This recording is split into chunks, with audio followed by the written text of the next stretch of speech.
Squad is a big team collaborative objective-based game where you wander around aimlessly because your squad lead refuses to use their mic, and any semblance of teamwork is immediately thrown out the window because someone got a stiffy when a tactical gamer girl asked them for some bandages. Now I know this game is in early access and not feature complete, yada yada, so like any degrading fetish, this review will be updated with time. I'm no virgin admin with thousands of hours in this game because I spend my time doing more sophisticated activities. But with a solid 200 plus at the time of recording, it makes me feel like I have an appropriate grasp on how this game works, to which I will tell you it's got some issues. This game has some outstanding technical leaps, like turning my computer into a fucking radiator. You get 5 dudes in Siberia, all playing a match on Sumari. We could unfreeze all those mammoths and saber-tooths and sloths. So then imagine what it's like playing this game at around 2 p.m. during the summer in California. The cheap leather on my tactical gaming chair has melted and fused to my ass, forcing me to a life where all I can do is play copious amounts of Hentai Crush. Hentai Crush is an accurate representation of dating a mentally deficient girl, where you trickshot some colored bubbles off the wall and anime girls proceed to demonetize your video. After you match enough colors, you then get a nostalgia fap to some poorly done animations reminiscent of the stuff I used to play under the covers when I was 13. Wait, what was I talking about? Not only does the game run hotter than the thought of whacking a Seth MacFarlane with titties, but it also just doesn't flat out work half the time. Every time my friends... Now that's too strong of a word.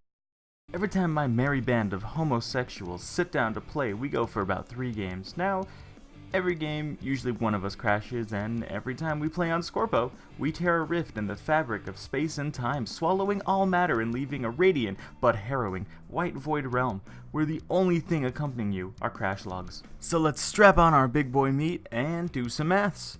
That's 3 games where at least one person crashes. Unless it's Scorpo, then we have 2 guaranteed crashes. You add all that up and it equals a broken fucking game. Now gameplay is where all this stuff gets pretty interesting. There's a total of 6 factions, 2 of them being poverty rebel boys, but then you compare the rest of the conventional armies to the glorious US of A and quickly see in comparison everyone is a poverty rebel boy.